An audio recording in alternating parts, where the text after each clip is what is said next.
feels really good to be back. It feels like we haven't done this in a very long time. Yeah. Well, it's been a little over a week. Yeah. We haven't been consistent either. You know what I mean?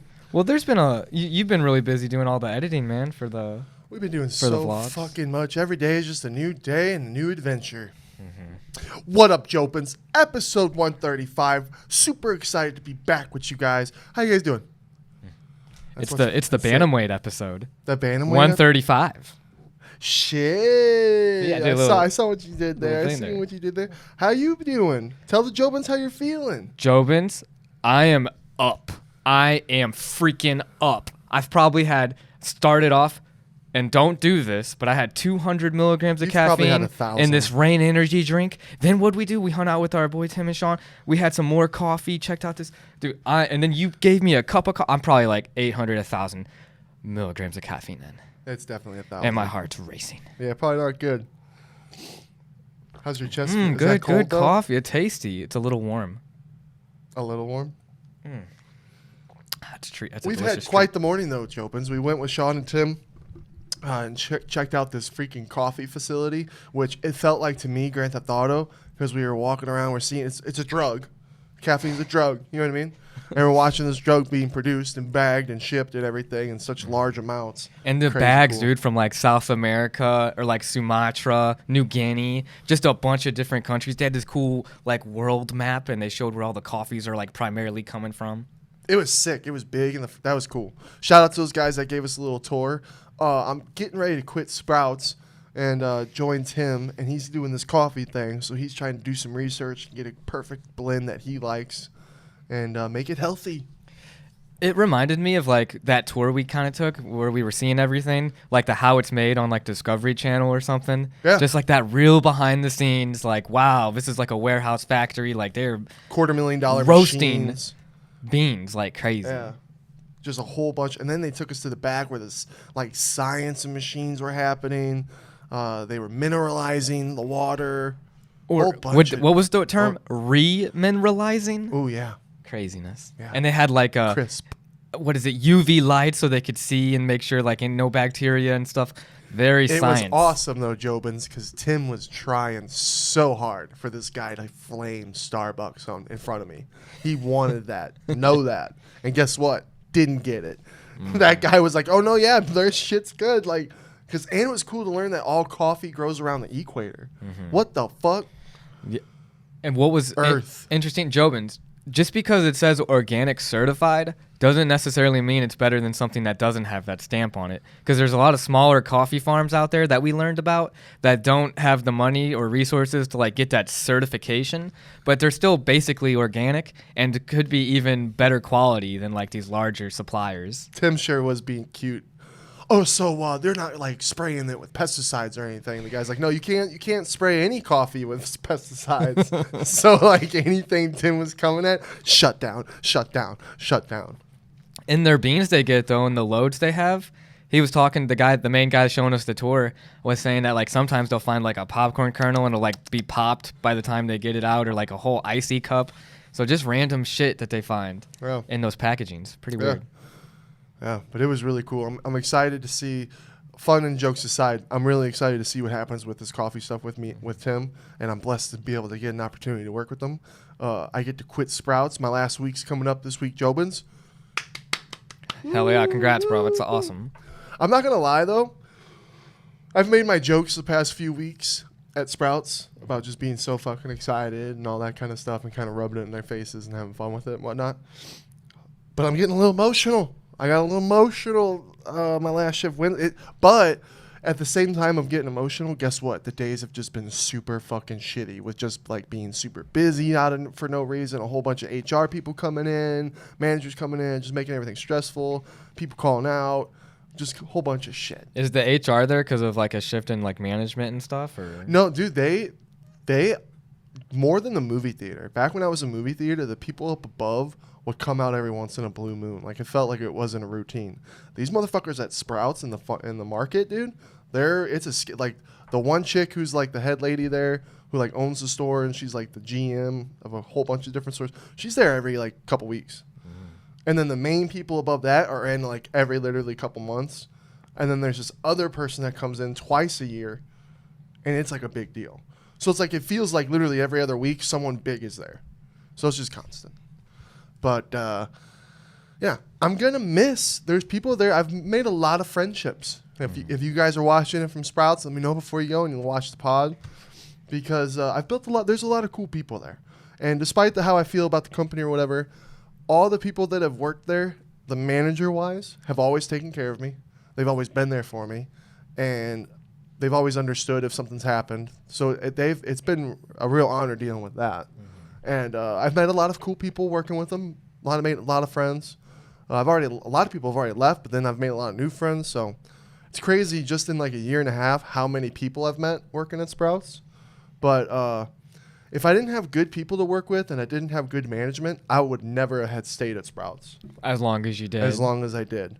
So when I do, and this is my first job that I'll ever put my 2 weeks in and like filled it out and like left. So it'll be a little sad.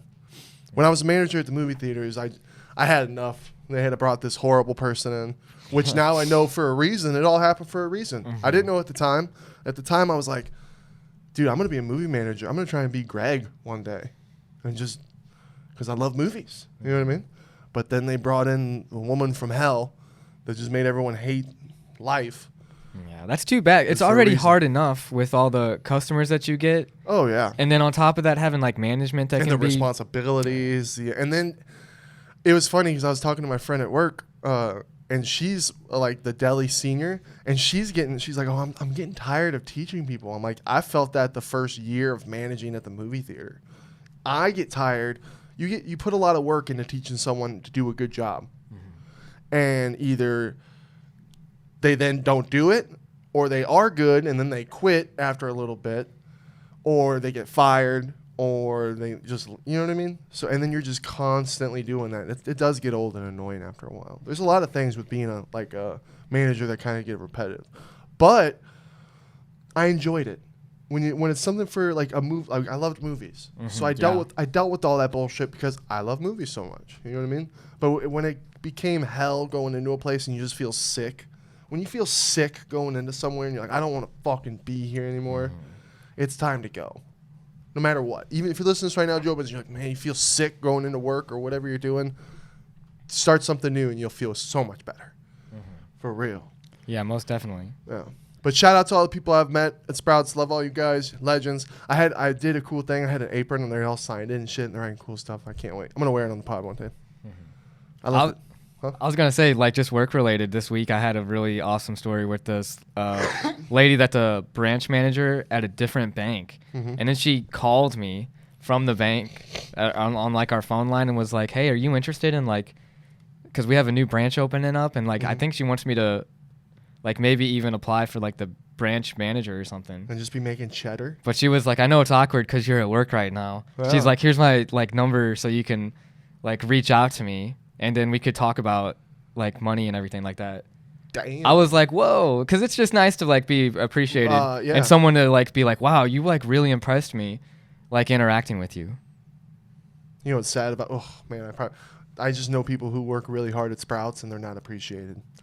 So it is really nice when you are appreciated for your hard work. So I'm happy for you, man. Yeah, and that's what I was gonna, because I was like, I used to be miserable like that working at the grocery store back in St. Louis. So I mean, do a thankless job like that when people are just assholes. I can only shout out to all the people that you work with, man. I know, dude. They're legends, man. Because the deli department, that's another thing that always grinds my gears is the upper people. It's like they act like we're a department that just slouches around. It's like there's some hard ass workers back here who are breaking their backs. My shout out to them. They know who they are. Yeah, it's just tough. And it's like, damn. That's why I'm so like, I am super fucking grateful and blessed with the opportunity that I've been given with Tim, because this is going to be the first time in my life, besides the movie theater a little bit, this is more because I'm working with my brothers, whole bunch of people that are my good buddies from JITS. I'm just surrounded by such a great atmosphere that it's going to honestly be weird getting paid for it. When I get a check for it, it's going to be like, whoa. You know what I mean? Because I've been run down through my job, and it's going to be easy. And, you know, when you love something, when you love it, it's not a job. I love the gym. I love everyone at the gym. of taking care of it's going to be a piece of cake. Of course, there's going to be some nasty shit. Maybe someone throws up or something. I got to clean it. You know what I mean? Or there's someone, like, one day someone left throw up at the gym and Tim cleaned, and he was pissed. Something like that would happen. Oh, well, am I going to be upset about it in the moment? Yeah. But, oh, well, you know what I mean? Because it's the fucking dojo. I work for the fucking dojo. Dude, and it's like you're a part of something that's, like, in its infancy, like, growing. Oh, I know. Like, we just went down there and checked out the whole tour and everything, and it's like Tim's getting into the coffee game. Dude, and I looked at Tim and I was like, dude, I could do this. Because Sean's like, oh, no, I wouldn't want to do this kind of stuff. I'm like, Tim, I could do this stuff with you all day. Because it's like Grand Theft Auto, Jobins. We walked in this place, and when you can run the labs, you can run your marijuana, your cocaine, meth labs, all that shit. Literally was that, dude. We just walked through Grand Theft Auto life. I mean, caffeine is a hell of a drug. It is. So it is like that. And it was super cool. I had a little hairnet on. Yeah. And the smell, it just smelled so good. That would be a fucking cool ass job. But yeah, thank you, Tim. Thank you, brother, for hooking me up. I can't wait to fucking just make him proud. That's my goal. Is make him Most proud. definitely. Dude. Yeah. And I got a lot of cool, fun ideas. And it's gonna be cool meeting new people. It's gonna be cool. It's gonna be interesting. Tune in 6 months from now. We'll talk about it. See where I'm at. Because he's gonna be all coffee. You know everything about coffee. Well, or my manager goes, my main manager, he goes, "You're always welcome back." So I look at my coworker. I'm like, hey, if Tim ever fires me, I can come crawling back to Sprouts, baby. Nah, you'd be good. Yeah, I know. Yeah, Tim's like, Schmidt, now, wouldn't it be sick? You do good and we want to hire you back and you get in a rate. I'm like, fuck yeah, Tim. It's going to be lit. It's going to be fun. You read the fucking title, though. I'm getting into this one. I beat the motherfucking champ in pickleball. It was impressive. He's like, oh, no, it's AI. Didn't happen. He wants his rematch. I don't know. I'm debating, Jobins. I don't know if I'm going to let Sean have his rematch with me. If I don't know, he's got to earn it. He's got to earn that rematch. He's got to at least play Tim first. Yeah, he's got to get a win, right? Because I'm the undisputed champ. Schmitty is. And not only Schmitty, heavy, out of shape Schmitty beat the UFC bantamweight champion of the world, Suga Sean O'Malley. And the greatest mind of MMA, Tim Welch. Bro, doubt me now. You know what, Jobins, everybody watching, don't doubt this man here me. next to me, because I swear he gets that Michael Jordan mindset where it's like kill or be killed in my court. I'm here to win. I'm intimidated to even be on his team because I just don't get that competitive mindset like that, which I respect. I mean, my boy's out for blood. In basketball, I can still see it. I swished that fucking three before it went in the net. Sean goes, no way. No way. I fucking said, swoop, and it went, shwafla. Drained it. Me and Sono won the game. He likes to claim that he doesn't remember that day. I still do. Sono still does. It was a great day. Mm-hmm. Oh, and I also beat him in ping pong. And then he did beat me, but as soon as he beat me, I never got my rematch. And oh boy, did I want my rematch. So now I've gotten my revenge now in pickleball. You ain't getting your rematch until you're in a champ. Yeah. What you did? I'm sure you guys are gonna play sooner than later. That place is pretty fire. The chicken pickle. Oh, I was hearing excuse after fucking excuse after I won that shit. I ain't never heard so many fucking excuses. Oh shit, I just fucking hit my thing. Damn it. Now I'm short. But yeah. We did. Let's just start out. First off, the chicken and pickle place. Mm-hmm. That place was fire. So all the food slapped. The corn that they had. Their cheeseburgers were really good. The mac and cheese. Shout out to all the chicken and pickle guys. I would have my trophy, my socks, but I gave it to a friend at work because they were tiny. My big ass feet wouldn't have fit in them. You don't think you could have squeezed into the socks? And they were bright green. I just don't know. I was like, they're tiny. I gave them to someone who liked them. They were like, oh, those are sick. Gave them to them. You earned those. Those were champ I did, socks. but it felt cool. I was like, hey, just know I beat the UFC champion in the world in pickleball to get those. So true? Just know that. So that's kind of a cool. I'm glad that happened. It's out there. It's out there. But yeah, all right. So we come in. We do 2v2s. It's me and Sono versus Tim and Sean. And Sono, I love you. He wants to get better. He knows he sucks. He knows he's. Yeah, it's okay. It's okay. He's never played. That's okay. It's not bad. It's okay. He's gonna get better. He wants to get better, and he still beat me when we did a one-on-one. And so I'm even worse. Yeah, and Sono's athletic, and when he wants to get good at something, I guarantee he can get good at it. He never played, but you sucked. So I had to deal with that. And we kept losing to Tim and Sean. And oh boy, were they cocky. And so then the food's ready and we're eating. And I'm like, let's do a one. Tim's like, we should do a 1v1, Schmidt. I'm like, let's do a 1v1 tournament. So sure enough, Tim set it up. It was you and Sono first, then me and Mariah. Then, so Sono beat you. I beat Mariah. And then Tim and Sean got a bye? Is that how it works? Yeah. And I had to play Tim, and Sean had to play Sono. Sean beat Sono. Right. And I beat Tim. Yeah. And it was, and now today on the way to the coffee shop, did I get it?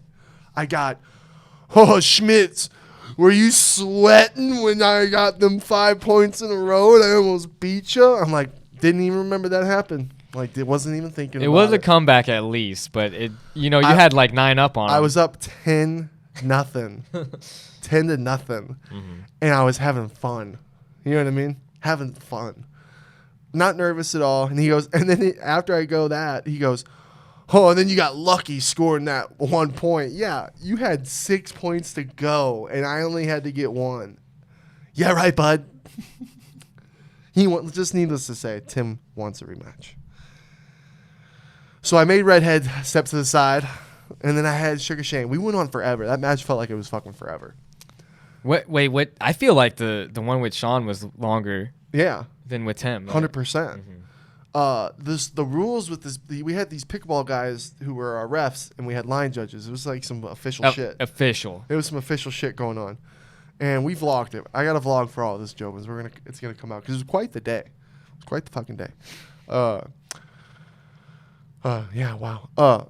So me and Sean play each other, and there's this rule where I guess it is kind of like tennis in a way, but where it's like you cancel out so you don't get the point. You got to score off serve. You got to score off the serve. Yeah, so that just made it so long. And it might have affected Sean more than me. Probably could have, if without that rule, maybe Sean would have won. Who knows? Man, I think you just hit it in the right spots, though, and you made him run so much from it. I don't know if it was so much as cardio as it was just your accuracy. I know, because Sean's, Jobins, when you're beating Sean O'Malley in something, them lips get chatty. They get super chatty. He's laughing at me. He's pointing at me with the pads going, oh, Schmidt, he's tired. And he's laughing. He's trying to get in my head. Because there's times where I stopped. At first, I was going for him because he'd put him in these spots, Jobins, where he knew my fat. He'd make me go this way, and I'd run over there, and I hit it, and then he'd make me go the other way. I'd run over there and get it, and then I just kept going back and forth and not get it eventually. So after a while, I was like, fuck it. After a certain point, I'm not going for him. And it helped because I was getting tired. He was making me run back and forth quite a bit. Well, you were so good at returning them, too, actually. Like, every point that he got was, like, well-earned. It was like Sean had no easy points against you. Yeah. Well, I grew up playing volleyball. Well, I didn't grow up playing volleyball. I played volleyball in high school. I always loved playing ping pong, and I've always been really good at ping pong. And after high school, I really got into tennis with me and my friends, and we loved playing. And I was losing weight playing tennis. That was back when I was playing basketball and tennis. Dude, tennis is so much fun. And I got a good serve. I have a good return. I have a really good way. Because in all of these sports, I have a really good way of getting that ball right over that fucking net to dip down. And even in pickleball, I was getting it to where I'd get it right over the net, and it would hit right in the line. Or sometimes I wanted to get it right back in the corner, so I try and get it in the corner. I've just always been good at that, just placement. Are the tennis courts, are they larger than the pickleball courts we were at? Because I was like, dude. I think a little bit.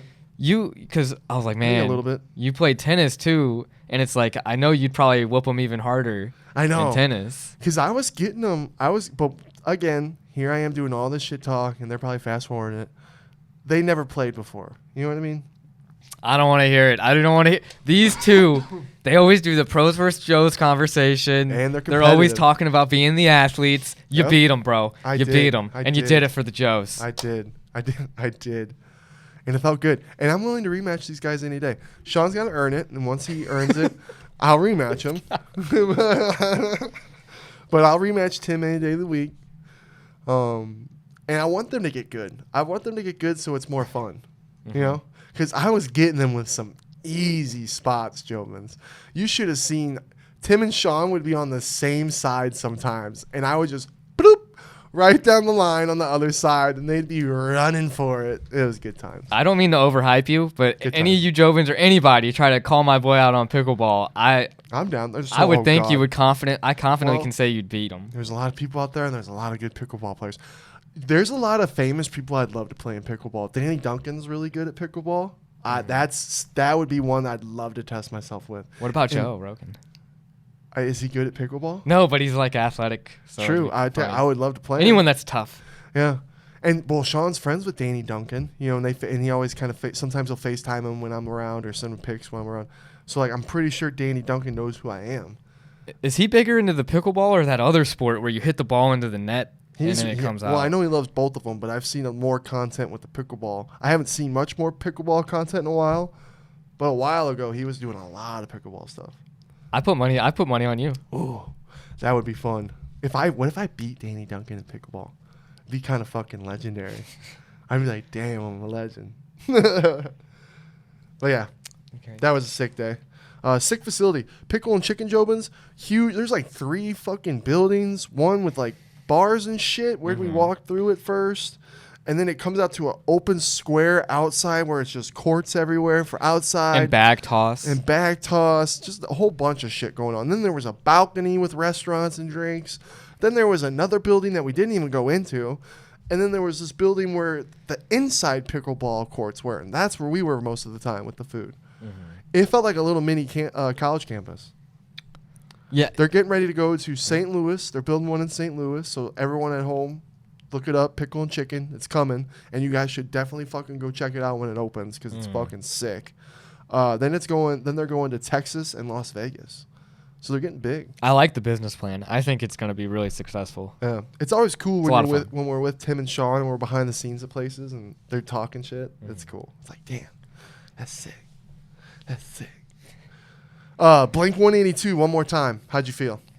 Man, it was like it hit me a bit, but then I was like, man, like when you got artists like Fat Nick and everybody carrying the torch, it was like, and then it was all about, oh man, we're old now and like our songs are like so nostalgic. It really brought that up, so it was emotional. Okay, but I didn't get the vibe. You liked it? I liked it. I did, but it wasn't crazy to me because there's like Aerosmith and all these other old rock bands are still doing their thing. It's like, why can't Blink 182 do it for another 40 years? It almost felt like a we're getting too old for this shit type of song. Or were they forgotten? Because Father Time. Oh. Or do we have to be gone to be forgotten, to be loved? Yeah. Are we one present? More time. Yeah. It could get deep.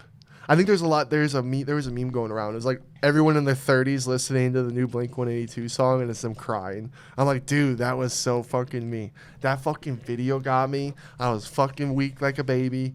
I fucking bawled. I was editing and then I was like, I like to go on YouTube and listen to some music sometimes and boom, there it was.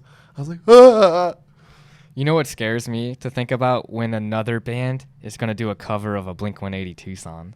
I would be just down. like Fall Out Boy, who has that big song. You know that younger generations, they make fun of that music because it's like that one song that they make fun of. Who's the younger generation's making fun of? Yeah, what's that one reel the reel that goes around where it's like, tonight will be the night that I will fall. Remember that? I guarantee it's similar. You know what I mean? So they're probably. I bet the younger kids make fun of it. Let me know in the comments, Jobins. I'm in my 30s. If you're in the 30s, let me know. If you're in your young 20s, let me know. I'd be interested. Do you fuck with Blink 182? God, that's a great question. Do you fuck with Blink 182? What's the age demographic for 182 fans? When I was a kid, I guess it's just, I don't know. Is that how everybody feels? I feel like I've grown up in the perfect time for everything that ever is like kind of, I don't know, for me, been perfect. Like movies. Big movies, I felt like I was the perfect age for. Bands, when Blink 182 was big and popular, I was like 10. You know what I mean? Mm-hmm. I was going through a lot of shit with my family, and you're growing up, you're learning shit, you're learning the world. When you're a kid, the problems are so different than like real life problems. You know what I mean? Mm-hmm. So like music, for me, like I don't know about you. Before we were friends, Did you listen to music? I didn't listen to music a super ton growing up as a kid. Really? I had once I got the iPod Nano, then things started changing. Started listening to Really? a little bit more music, and then my brother showing me some And like me? Smashing Pumpkins, stuff like that. And me? No? Yeah. You were after. Yeah, no, you definitely inspired me with music. What are you talking? You had the G Unit poster. I got into a lot of rap music. Yeah, I definitely had musical influences music from movies and music have been day one for your boy. Day one. My whole, like, because I grew up with parents who loved music. And they had their, and my dad had his generation's music. My mom had her generation's music. I grew up with an older sister, 2 older sisters, and they were at the prime age for like the Backstreet Boys, NSYNC, Hansons, just everybody back then. Even Tupac and all that kind of shit. And for me, with Blink-182, Jobins, it felt like a new wave of music at the time. I generated around to it because of just the problems I felt. There were some songs about like, because when you're growing up and your parents are arguing a lot and you're dealing with that kind of shit, they had songs about that kind of stuff. And then they were funny as fuck. Yeah. Their music videos were funny. And they were in their music, they were saying fuck all the time. And again, remember how like, even it still is today, right? Words, how big we make words. Still exists. The youth, man, like the angst they have, the energy that they had for the youth. Yeah. Like Lil Peep, like energy. Yeah. And they took over, dude. At least around where I live, Jobins, in Missouri, where we lived, Blink-182 took the fuck over. They were on everywhere. I loved Blink-182. We say that we grew up during the best time, and every generation kind of says that. But don't you think it's always the most recent generation that's growing up during the best time? Because they have access. They have access to Blink-182 music. They have access to all that. And it's not like you listen to ZZ Top, you listen to all these like bands, even though you weren't like alive and at that peak moment. So I think that those kids can have all that Blink-182 catalog and just really enjoy that. You're right. So good for them. But in a way, wasn't it a little more special, dude? Like, we had to have the CDs. You had to get the CD player. You had to go somewhere to listen to it. You didn't get to hear all the songs on a CD because if you were listening to them from the radio, you were only getting the hits, And then you'd go find the CD, and you'd find a song like, oh, this isn't on the radio, and you'd love it. Those were special times. We're probably the same, though. Yeah, you're right. Damn, that's a different feeling too. Like you're talking about, like your like Sis's CD collection or my brother's CD collection, and just how hard it was. And then like, again, probably just because I was a kid, but like, I grew up listening to Tupac, Eminem. I grew up with a very broad spectrum of music, everywhere, and even Eminem. Like my mom wouldn't let me. She's like, no, you can't listen to him. So I'd be fucking sneaking off when I'm a little kid, late at night. Put my heart and soul in listening to this fucking music. You know what I mean? It's just like discovering music for the first time too. Right. And it's like, I remember discovering NWA for the first time in like middle school, dude, and thinking about how awesome that was. And it's like, kids can now discover Blink-182 with this new drop. I got why. Blink-182, they felt like rule breakers. And so we were kids and we were under all these rules. You know what I mean? There it is. Bam. Yeah, no, rise against authority. Yes, rising against authority. That's what Blink-182 felt like. So when I saw this music video and they're showing all the different fucking videos, it just hit. It hit the times. And, dude, Father Time gets us all, guys. One day me and you are going to be looking at these pods. We're going to be older. We're going to be wrinkly. And we're going to be reminiscent about the damn good times. And we're going to go, fuck Father Time. Yeah. Damn you. Especially with those vlogs, too. And, like, the last one just all the Boston vlogs. Those things really hit, dude.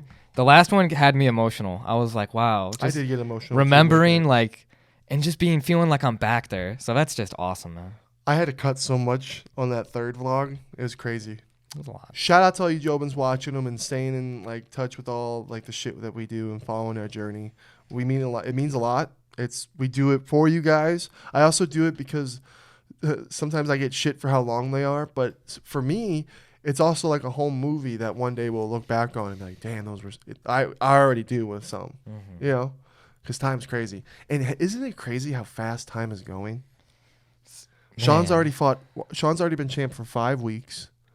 My dad, it's the 28th. My dad passed away 2 months ago today. It feels way longer than that. It feels like a lifetime. I know even that Lake Tahoe trip was even before that, and that feels really long ago too. Man. Sean, we were partying with the NelkBoys, and Sean brought up my dad. I almost lost my shit, but I snapped myself out of it real quick, you know, because I almost ugly cried, you know. And I didn't want to. It felt like a moment. I was like, "Don't ugly cry, because he said some. But we're standing there, and he goes, I go, damn, it's already been 5 weeks since you've won your title, and he goes, yeah, and Kyle's surrounded, like all the NelkBoys are surrounding us, Nelk crew, not like Steve and Celine, but like other Nelk guys. And Sean's like, yeah, his fucking dad died a couple weeks before my fight, and he goes, he's been handling it really well. And I was like, and I wanted to fucking just pick him up and hug him and everything, but it took me back, you know? And it was one of those like stomach drop moments, you know? And then that's why when we were partying later in that night, it was just on my mind the whole time. And I was like, fucking for Ted, for Theodore Robert. That was nice, man. You know what I mean? You have been handling your shit as best you can, dude. It's a lot, man. Yeah. Well, you know, I appreciate that. And then sometimes I'm like, oh man, because I gained weight, JOBINS. You know what I mean? I'm very open and honest about my shit. And lately, people have been saying, oh, you look good, Schmidt. You look good, Schmidt. Looking good. And it's been real hard to take. It's been because I know that I've gained weight, and I can see it on the scale. I could see it on me. I've stopped doing the routine. Me and Brock were in a good routine. This whole year has gone by so quickly, and just so many things have happened, and just not staying.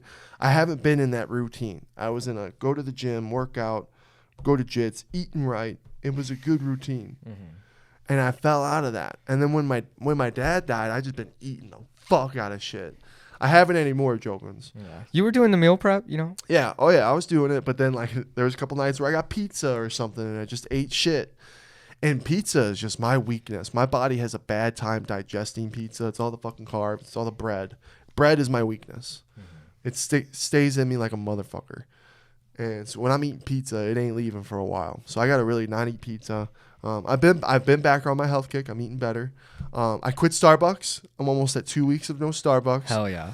That is, I'm like, there it is, Schmidt. There's one of those things that you're just being stubborn about. You've beaten yourself up about like how you're like, oh my God, it's easy now. Now that you've actually committed to it and done but it's the hard part's jumping in, right? Yeah, it's just mindset. This is it's stupid decisions. And I do like going there, talking to my friends and shit. And I don't know. It's nice making your own cup of coffee and tasting good. It's easier. You don't have to go anywhere. It's simple. Saves me money. There's a lot of benefits. And I want to get healthy. That was the big motivator. I'm like, okay, I need to quit doing some of these things. What's something I can really change right now and focus on? And it was Starbucks. Because eating healthy, for me, JOBINS, eating healthy is not the problem. I enjoy healthy food. You know what I mean? It's being consistent with it. Sometimes you're lazy. You want to eat out. You want to order something, you know? Because it is easier. You're right. It's easier. It's staying consistent. So, but I'm getting back. I've already lost 6 pounds. So, yeah. Luckily, I believe the weight that I've gained, it's going to be easy to get back right where I was. Just give me a couple weeks, get back in the consistency of things, and I'll be rocking and rolling. I'm proud of you, man, because I know that's tough, dude. When you're doing it every day and now you're cutting it off. Oh, good God. Shit. But I got to stay transparent with the JOBINS. You know, shit happens. And just because it happened doesn't mean it's over. I can get right back, right? Any of those JOBINS on a regular routine right now and staying disciplined, pat yourself on the back. That's good shit. That's dope. 100%. Oh, there's been some people I've seen that have made drastic changes and they look phenomenal. I'm like, damn, that's good shit. And then they say we've motivated. I'm like, what the fuck?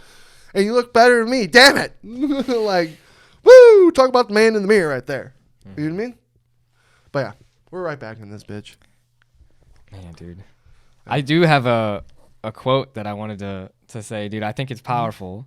Every single one of us goes through life depending on and bound by our individual knowledge and awareness, and we call it reality. However, both knowledge and awareness are equivocal. One's reality might be another's illusion. I know. I think everybody individually takes in reality completely different.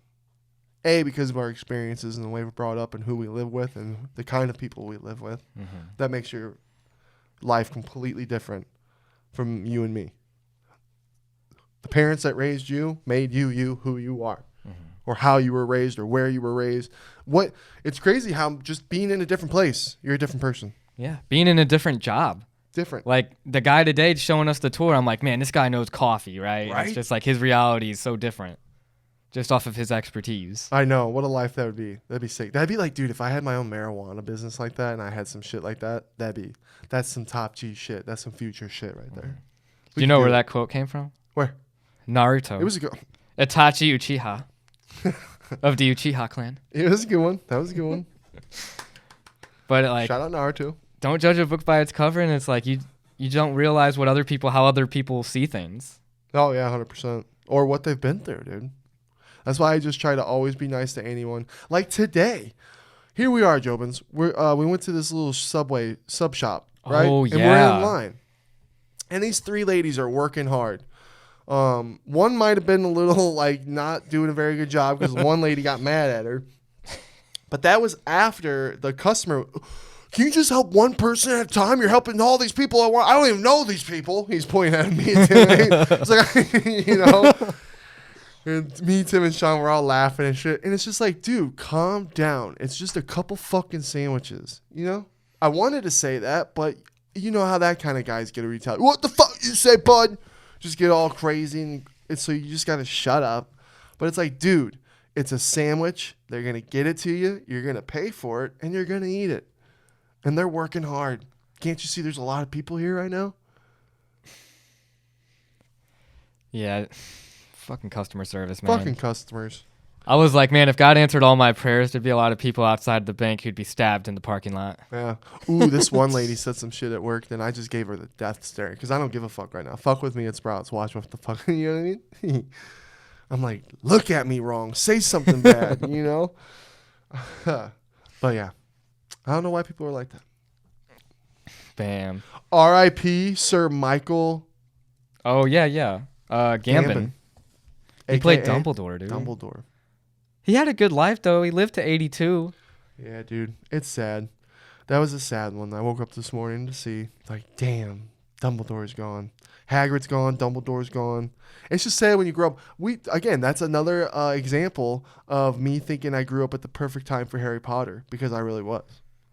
And they'd come out around my birthday sometimes. How crazy is that growing up as a kid now, watching those Harry Potter movies?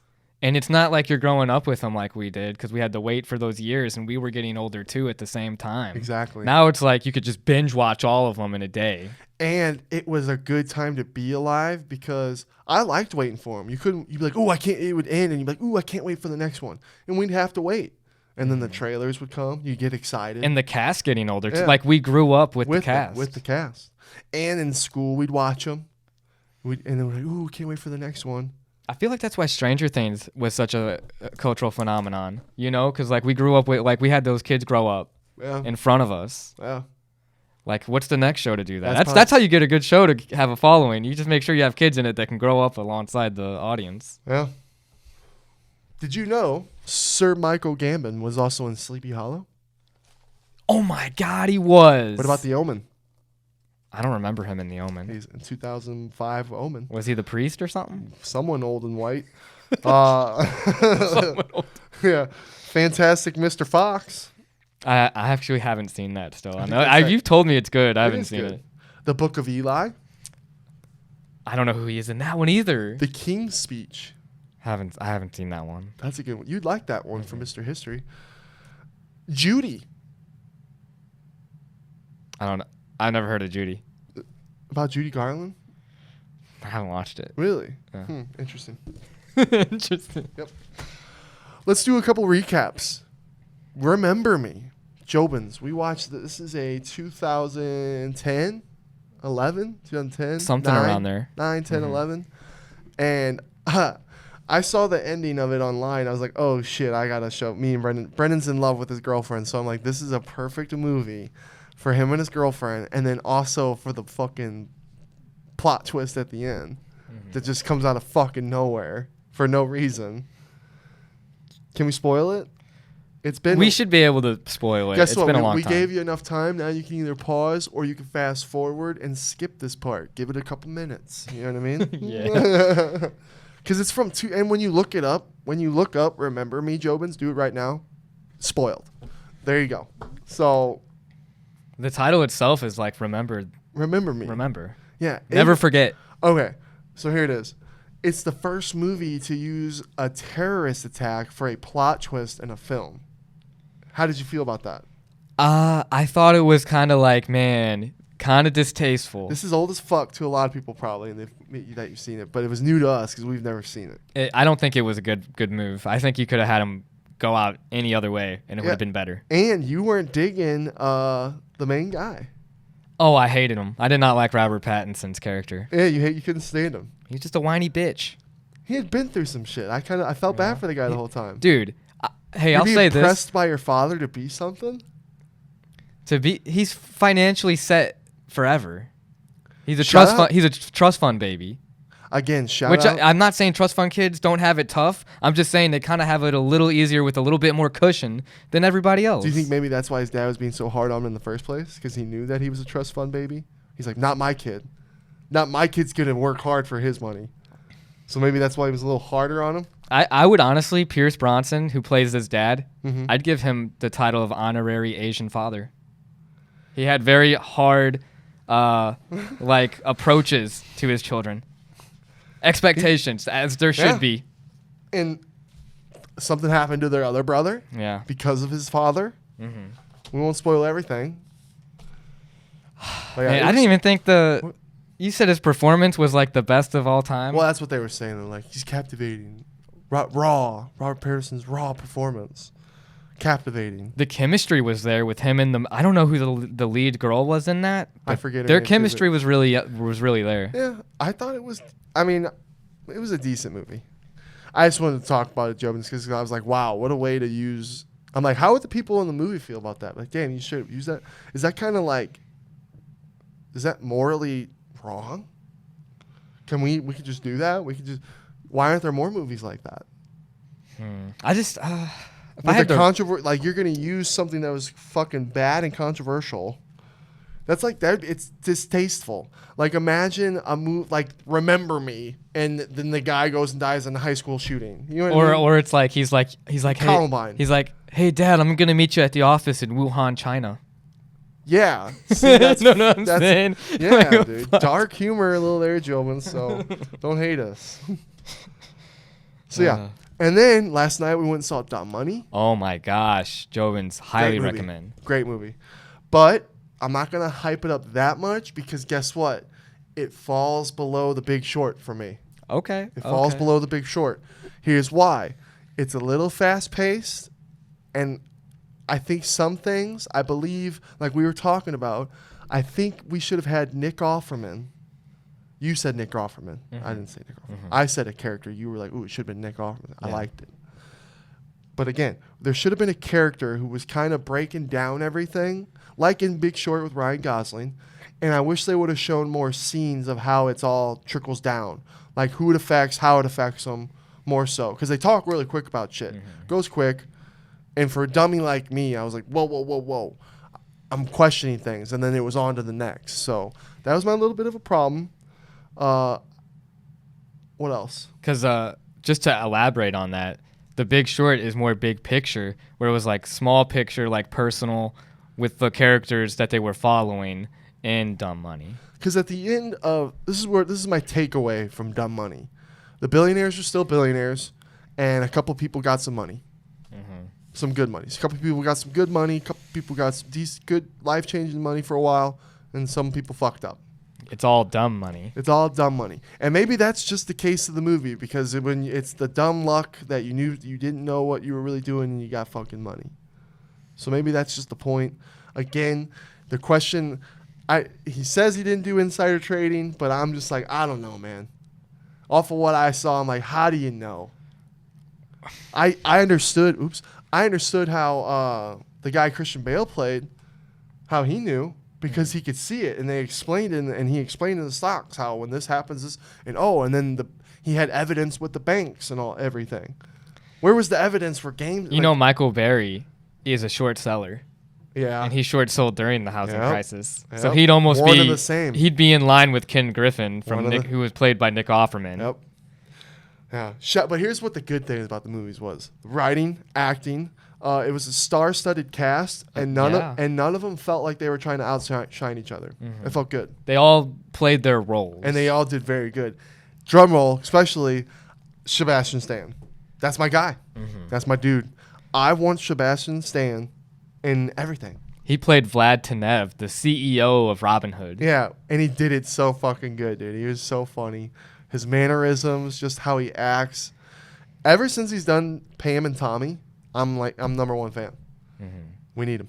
Would you consider Dumb Money like a period piece already? Because it takes place in a certain setting too. You know, with COVID, they really make a point of the mask and like the living and how everything was being done. Were you getting angry? Were you getting angry? I'm like, why were masks? They're trying to evoke frustration. Like, what did we get? We were meant to be angered by it. For real. But it is crazy how all the GameStop with COVID and how it all just kind of played out. It's pretty interesting.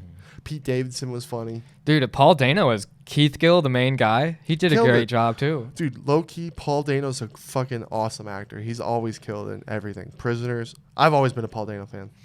Day one. I wish Batman would have been better. But that's not his fault. Dude, I forgot he's... the Riddler. Yeah. Yep. That was a good movie. What are you talking about? Yeah. I hope they make another one. Yeah. Dumb Money, and it kind of ended abruptly. You know what I mean? But it's just, you know why? Because it's not over.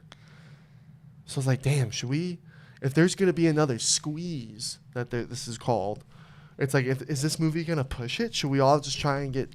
Wow, when I was looking up... Should we be the guy again? When I was looking up news articles, bro, there's a new CEO just recently announced for GameStop. Well, it wasn't like... Who's looking to do changes. Yeah. And like, who knows? Maybe there is another squeeze. It's really weird that this news comes out like right after the release of the movie. Well, how did Danny know? It's like, I feel dumb. I'm like, damn, so you're telling me if we'd just put some money in that, we'd be good right now? What? Well, the whole thing was it was a community because they go over Wall Street bets a lot too, JOBINS, the Reddit community. Yep. And it's like Paul Dano's character, Keith Gill, he's like talking about anti-establishment, like, hey, the small guy versus the big guy, a David versus Goliath battle. But it's like, how much of that is really sincere when the guy cashed out at millions? And then you got a nurse over here who's still holding strong and is negative 15 in the But again, that's her fault for holding. It is her fault and it's her responsibility there. But at the same time, she's kind of been led into this diamond hands. This that was cool. That was the funny. Signaling that they're doing to all their community members. That's why. It's pretty interesting. Is Paul Dano's Keith Gill? Is he a villain or a hero? Dude, that's what I'm saying. The movie didn't have like a fucking end. Like it didn't. It had me having more questions than answers after I saw the movie. Unlike The Big Short. I feel like you could make a movie where you show Keith as the bad guy. Right. And I needed more of the CEOs of what's it called? Are you talking about the hedge fund billionaires or Robinhood? Oh, it's the CEO of Robinhood, Sebastian Stan, Vlad Tenev. Yeah. And then like his other guy that was with him. Yeah. I need to know more about those guys. And what the fuck's going on with that. So yeah, overall, decent movie. I think I'd give it EIO 7.8. Really? I was gonna say 8.6 out of 10. Just because of like the It's in the top of the movies of the year. Yeah. Oh yeah. And I had some good laughs. And like we said, the laughs that they have in this movie are not from jokes, but like laughing at the characters of like the situations they're in. It was a nice, different kind of chuckle. Yeah. That's mine. So great. Dude, I do have to tell you about this story, JOBINS. I don't know if any of y'all have heard about this. There's a lady from Wisconsin who's getting life without parole for killing her ex-boyfriend and dismembering him. Cut off his head, his arms, his legs. The mom of this kid... You probably go to bed watching that shit, huh? ...found the body, the head in a bucket. And her name's Taylor Shabusiness. She's 25. Shabusiness. She killed her 24-year-old boyfriend, dude. And she was like laughing and smiling. It's none of your business. During the court hearing. Yeah. And she was obsessed with Jeffrey Dahmer. And it's like that show came out. It's like if you played Jeffrey Dahmer, like Peter Evans, or right? Peter, whatever his name. Peters. Dude, I'd almost feel responsible. Like, she idolized me almost portraying this character. And now she's murdered her boyfriend. No, that's not. Don't put that on Evan. Don't put that on my boy Evan like that. How dare you? Dude, should How we be dare you. making these types of shows Well- if it makes people have crushes on serial killers and shit like that? Yeah, She had sex with his dead body. Isn't that fucked? that is fucked. That's gross. That is messed up. That's a mental. That's like a chemical. Your brain's fucked up. They don't think like us. They're not rational thinkers. You can't be. If you're a rational thinker and you're doing fucked up shit like that, I don't know what that is. She tried to plead Psychopath. for insanity, but she didn't get it. They said she had it like it was spur of the moment when she killed him apparently, That's like- and she choked him out with like a chain. That's that sick shit. That's like that one guy, that Nicholas Cruz or whatever, that guy that shot up the people, and then now and in court, he's trying not to get put on death row. He's like, oh, I want them to decide, but it's like that's not how it works. And then he was saying that he loves them and that he's sorry and he'd do anything to take back what he did. It's like, dude, you're just trying not to be put on death row. It feels like, so that's sick. That's just something sick. It's just so crazy to hear cases like that come out. Yeah. Or who knows? Maybe, I don't know. Yeah. I got some more shit. Party with the NelkBoys. I wanted to talk about that. All of a sudden, Jobins, we have a day, right? I'm going with Tim, helping him with stuff. We do PickleBall. And then the NelkBoys hit up Kyle hit up Sean to come out. He's like, dude, come out to Scottsdale and Tempe and party. Mm-hmm. Or what? Which one was it first? We went to Tempe first, and that's what they were talking. They were like, we didn't even really know about Old Town and like Scottsdale and all that. It wasn't popping off like Tempe back in the day. Yeah. So that's cool. Yeah, that was cool. But we got to go, dude. And how sick was that? Dude, honestly, every time we go to the clubs like that, it's a memory that It will really last is. forever. It was so crazy. Yeah, we went to this house, and there was a whole bunch of NelkBoys and Kyle, and we got to party with them and everything. Take a couple drinks, a couple happy dads. Mm-hmm. Getting to chat with Kyle was really cool. He's down to earth. He's a pretty down to earth, laid back kind of guy. And it was cool because those were like, some of those guys were his high school buddies, which how fucking cool was that? It was similar to us with Sean. Not high school buddies, but being buddies from... Mm-hmm. Yeah, your day ones. Yeah. And it was crazy to me because I asked him, I was like, how do you like stay on top of everything? And he's like, oh, I only send once a week. You know, like party once a week. It's like only once a week. Well, bro, I need like once a month, man. I could do once a week. Your boy Schmitty could do once a week. I got us all home safe. I was the fucking man. Yeah, it's still a lot though. They've all been working out. Steiny and Kyle. They've been posting it. They're looking good. It's motivating. Mm-hmm. But yeah, Jobins. Then we go to the club, and fucking that one Alex guy from the from the NelkBoys. He goes I forget his last name. But he does a lot of cool shit and funny stuff on YouTube where he'll find a girl and then he'll take them to go kiss and make out with the hottest guy that they think, which is pretty cool. And he does that everywhere. He's like the best wingman or whatever. Mm-hmm. But I got to meet him. Did you talk to him? Oh, man. Because all of a sudden we show up at the club and he's outside there. He wasn't back at the house. And all of a sudden we show up at the club, he's there with people. Because I think he had done someone was doing a concert in Phoenix, and he was there, and he did it on stage. He got a girl to come up and kiss a guy in front of like 20,000 people, which is pretty crazy. But crazy. I was talking to him. I was like, dude, I was hoping he'd find a girl to come hang out with me. You know what I mean? Best wingman in my head. Yo, I love you, bro. But no, I think he's funny. And it's cool. So I was a big fan. I went up to him, and to come to find out, he was from Missouri too. Oh, hell yeah. He's a Missouri boy. So that was fucking sick. Chat him up for a little bit. Fucking girls were everywhere. We were chatting with girls. I was talking with this one girl, and then we went to a different club. I was sad we left her. And then I'm talking to this other girl. She's talking to me, and then she just up and leaves me. I was like, damn. You know? Yeah, I saw you chatting up. Yeah, I tried. But again, Schmitty fucking went home alone. Hey, man, a lot of people struck out. And you weren't by yourself. What a wild night. I wish we could talk more about it, Jobins, but those are kind of memories and shit that are in here forever. Mm-hmm. You know? If you know, you know. And there's a certain group of people that know. Boy, was it fun. Honored. It's always a blessing to go out and party with the NelkBoys. Music just goes so much harder in the club. Yeah. Oh, dude. And then bright lights. And, how can we not talk? When they played Superstar. Love that song. Again. Dude, I think it happened 2 or 3 times, actually. And every time it happened, we would all just break out and sing. We're pointing at Sean. I put you up on my shoulders at one point. We're fucking going crazy. Mm-hmm. Epic time. Blessed. Shout out to the NelkBoys too. That was just such a fun time. Yeah, shout out to Sean for taking us with him, 100%. for letting us go. And it was cool because we were able to talk to like Kyle about like how Sean got us out here and shit. And it's just like they couldn't believe it. It felt like they were like, damn, that's sick as fuck. Felt like we kind of became friends. Yeah, because Kyle, he brought his boys in, you know, and like, because his, like how we were talking about his buddies from high school, like one of them was like, yo, dude, I'm going to be in Canada, like doing a lot of stuff for Nelk as well. Yeah. So it was like, he's still handing out these opportunities to his boys to grow as well. It's pretty cool. Hasn't it been surreal seeing Sean, who's the champion of the world, and he's still Sean? You know what I mean? He hasn't changed at all. And like, even when I'm walking around with him, I'm like, sometimes I'm like, this is the champion of the world. You know what I mean? I know he works so hard, JOBINS. He works so hard, and he's fucking amazing at what he does. But then the way he acts, you just wouldn't expect it. You know? Even the way he just carries himself. It stays humble. Yeah, dude, it's fucking sick. It's really cool. You got anything? Yes. Dude. I got a couple things, and we out. I wanted to talk about, there was this art exhibition in London. And to get into it, you had to walk past 2 naked models. Oh. So it was like a doorway, and they showed a picture of this person going between them, and I was like, what model would ever agree to that? Like, to be naked and then have someone, strangers brush up against you just to get in an art exhibit? They probably they're really into art. It means something. It's expressing something.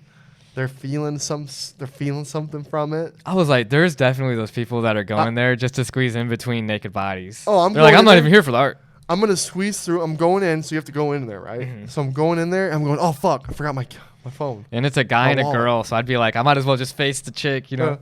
Oh, it's a guy. One's a guy. One of them's a guy. Oh well, hell yeah, I'm facing the chick. Damn. What if he brushes his penis up against you? Yo, that's the risk you take. Damn. You'd be going to those. If those were around here, you'd be going with your girl all the time, huh? Yeah, just following the news, and I'm like, what the hell kind of headline is that? Is everyone naked in it, or is it just the entrance? God, what if there was an art museum where everyone's in there naked doing something, like some type of pose in some artistic way? Yeah. Would you be down? No, I wouldn't be down. If I got a free ticket, maybe, or something like that. I think you'd be down. I think you're capper. And then the last thing I had was that the Milwaukee Bucks just acquired Damian Lillard. Damn. And Damian Lillard's the main guy. He was with Portland Trail Blazers his whole career. The Portland Trail Blazers. How many years? Dude, like, man, I wish I knew it's got to be like 10. Damn. Like, he's a vet. Stats. He's a vet now. Damn. No, I'm just kidding. And Milwaukee Bucks still have Giannis. That's a championship team. Our Suns are fucked, probably. You think so? Yep. Let's go to a game anyway. Let's wait a few more seasons, boys. Let's support them when they're down, so when they're up, we're like, we've been supporting them since they were down. They should have been up last season and That's the season okay. before that. That's okay. Everyone gets down. We gotta get them back up. Yeah. Hey, Devin Booker, fuck you. I hope you get on our podcast one day because you'd be awesome. Because he's like the star of the Suns, but what are you doing? I wish I knew more about that. I'm sorry. Oh, real quick. I got to talk to Mike Malak, JOBINS. I know that Schmitty, who gives a fuck. But for me, it was a big deal. I look up to Mike Malak. And sure enough, here I am sitting talking with Sean. And I start talking about Mike Malak because I'm just wondering about shit. And then what does he do? He FaceTimes him. And then they're talking and shit. And then he shows him to me. And I go, oh, Mike. Talk to him just a couple times. But then Sean made plans with them. And now they're going to go do some shit in the future with it, probably. And make some fire content. So that's going to be fucking sick. I hope I get to meet Mike one day. Just because I feel like I have a lot of similarities with Mike Malak. And I'm like, I want to learn from. And I just want to pick his brain. You know what I mean? He has to always be on that fine line, too. Like, he's a loyal friend to Logan. Like he loves Adam Sandler and he gets called Adam. Dude, I grew up on Adam Sandler. You know what I mean? Adam Sandler was one of my heroes. Is he? Just because I don't like fucking stupid ass talking shit on some Adam Sandler. I love every Adam Sandler movie. Dude, every Adam Sandler movie. Even Adam Sandler doesn't like Adam Sandler movies. He said that. And he admitted that 5 of those fucking Netflix movies were made just for money. That's My Boy wasn't on Netflix. Well, maybe he likes That's My Boy. That's okay. I don't. That's My Boy is not my. But my you love flick. Adam. If the JOBINS watch the vlogs, you know that Brendan really loves That's My Boy, and he wants to watch it with you. People 100%. Were loving that shit on that first one. I'm glad to have those Boston vlogs done because I got some more that I'm getting ready to dish out. We're going to try and get back to being consistent, Jobins. We're sorry we haven't been. We do appreciate you guys staying. Hey, what up, Sono? Real quick, I got a couple of UFC talks. Ooh. Just to see your opinions. Patty versus Tony. Yep, I know about that. And it's just like, dude, I wish Patty had a different... I wish hoping that it'd be Frivola, you know? Yeah. Matt Frivola would be a better matchup with Patty. It'd be a more probably contested fight. What if he just beats Tony up? Dude, what if Tony just out of nowhere fucking home runs this bitch and just beats the shit out of Patty and then dips? That would be awesome. It'd be crazy. He's the kind of guy to do it, right? That's what everyone's saying. I would love that. But I don't know, man. I'm going off of what you looked like, and I just don't see Tony Ferguson beating Patty. Maybe he's got, the better hands, but I just feel like, and, Patty's coming off the surgery and whatever, but I feel like he's going to have plenty of time to recover and get better. I feel like Patty's way more hungry. Mm-hmm. Way more hungry. Mm-hmm. And I kind of feel like he submits Tony Ferguson. That's my one. I think he submits Tony Ferguson. I hate saying it because I love Tony Ferguson, Jobins. I love him. And he's a legend. He's been, hats off to him. I can't imagine. It's tough to lose. It's tough to lose. And to lose and to lose and to lose and to lose. And then to keep going. Mm-hmm. That's tough. It's tough to be old. Yeah, dude. Fucking father time. And I don't think, because like you said, the grappling, I feel like cancels out. Whose stand-up is better? Because I've seen Tony get his ass beat on his feet. I know. What if Patty can't knock out Tony? And then Patty gets tired. And all of a sudden, and fucking Tony's just still there. You know what I mean? Yo, after your Sean Strickland bet, I'll go with anything you got to say. Thanks, man. I'm still surprised. Vicente Luque versus Ian Gary for UFC 296. Ian Gary's going to knock him out. Dude, Vicente Luque is kind of the kind of guy to beat Ian Gary. He's wild. He's well-rounded. Mm-hmm. He's durable. Definitely. He's got the skills to put him. I think Vicente's got the skills to put him away, either staying in a knockout or a submission. I feel like Ian Gary's got to be locked and loaded, and I can see Ian Gary knocking out. I don't see him submitting Vicente at all. Mm-hmm. What do you think? He looked really impressive his last outing Against Neil Magny, right? I know. Neil Magny's a really good fighter who stops people. Short notice, but yeah. You're right. So you're thinking Ian Gary gets it definitely? I think so. I think that's a tough fight. I think it is a fight that it could be the one that kind of catches Ian Gary by surprise. Vicente Luque seems like a really cool dude, too. You better take him serious, Ian. You better take Vicente Luque fucking serious. True. You'll fucking see something crazy come get you. For real. He's wild. I know they're both wild. I think Ian's going to starch him. Yuri versus Alex Pereira. UFC 295, November 11th. Light heavyweight title. How do you feel about that? I think Alex Pereira has a really good chance here. Isn't that wild? Because it's the stand-up, right? That was kind of a wild one right there. Wild ride going on in the light heavyweight division. Mm-hmm. And boom, we get this. Dude, and Yuri, no, not Yuri. I'm sorry. Alex beat Jan. I'm going to go Yuri. I'm going Yuri. How do you think he wins? What's his tool to victory? I think this one's going to be decision. I think it's going to be a decision. I think Alex is tough. Can he get knocked out again? If Izzy can knock him out, Yuri sure can, right? Well, think about this, though. He was cutting a lot of weight to be middleweight. Now he might be a little bit more durable at light heavy. Yeah. Yuri, again, another wild fighter. And to sink that in, that Glover fight is really super underrated, I feel like, because it's pretty fucking crazy how he gets that. Dude, against stand-up specialists like Pereira, like Izzy, shouldn't people maybe look at Sean Strickland's performance and maybe see how he was just in that really defensive posture the whole time? Right now, dude, I'm going Yuri. Right now, I'm feeling Yuri. And you're thinking Alex. I think Alex, and the reason is that Glover is like his guy too, and he's a great grappler. Mm-hmm. I think he out-grappled Yuri. Yuri's grappling isn't his main thing. It's his stand-up, wouldn't you say? Yeah. But Alex Pereira's stand-up is just another level, I think. I think he can get hit. And I think these guys, I don't think he's had enough shit up. Well, who am I? Who am I to say? Because of all his other competition fights and other shit. But for me in the UFC, I don't think he's been around too long enough since it's only his second fight in the light heavyweight division with these guys who hit harder, bigger. I need to see these two stand up next to each other. That's what I need. Once I see that, I'm thinking hearing. Alex is winning. This fun fight, Sean Brady versus Kelvin Gastelum, targeted for October 2nd. I like it. I think it's a really good fight. I think Kevin Gastelum. We'll see. Sean Brady, though, I think that's a fun fight. Do you think it ends with a finish? I think Kelvin could win, too. If that happens, if that's a finish, that's going to be a crazy fight. I don't know. I got a crazy fight feeling about that one. And then Mike Perry wants to fight Eddie Alvarez in bare knuckle. I love that fight. Anything Mike Perry does right now, I love.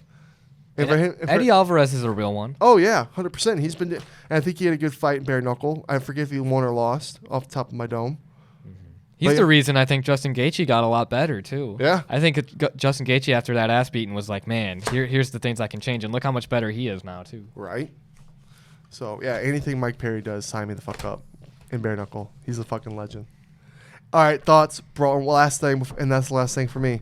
Your thoughts on Bryce Mitchell's post-fight interview and all the shit that he's been talking about.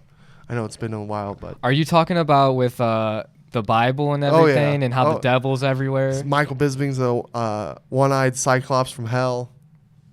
I didn't know he said that. Yeah, well, because Michael wouldn't let him do the prayer in the octagon. He walked away. So him and who he beat... Dan Ige. Dan Ige. They did it together. The look on Bryce's face when Mike walked away, pretty crazy. But I think Bryce is quite the character, and I love it. I love it. Man, what do you think about Michael Bisping doing that? I don't have a problem with it. I know. I mean, he's a let him company man. Yeah, let him. Hey, you're not here to talk about this shit. And if you can't tell me that's not a Bryce Mitchell thing, out of anyone who's gonna be like that, that's fucking Bryce Mitchell. And I loved when he freaked out on Michael Bisping about the flat Earth and shit. I went down a whole rabbit hole, JOBINS, about Antarctica and all types of shit. But I'm not going to get into it. One's reality might be another's illusion. Exactly. But yeah, Bryce Mitchell, I think he's funny as hell. And, dude, he's a really good fighter. Danny Ige is no fucking slouch. Nah. And he was coming off that loss, coming off an injury. That was tough. I hope he does the podcast. Yeah. I'd like to see him. I think they were talking, wouldn't it be kind of cool, Bryce Mitchell versus Brian Ortega? Imagine that. I think Brian Ortega beats him. You think so? Imagine the grappling in that fight. Be crazy. Brian submits him. It'd be nuts. That'd be like, whoever's the more superior grappler wins that fight. And Brian has really good grappling. Yeah. Remember when he readjusted that guillotine on top? I forget who it was, but that was beautiful. Are you talking about Volk? Was it against Volk? No, it was one where he finished it. Oh, where he was finished before. It? Damn. Yeah, he might have put Volk in the most dangerous positions Volk's been in. Oh, ever. 100%. Without a doubt. It's crazy. Yeah. All right, JOBINS. Episode 135. Got to fucking rep the champs fucking new hoodie. Finally got it. Hope you guys did too. It's been, 5 months now? Feels like it. Wonder if that guy's ever going to fight again. But we'll see you next time. And as always, thank you guys for watching. We love you. We'll see you next week. Love you guys. Deuces.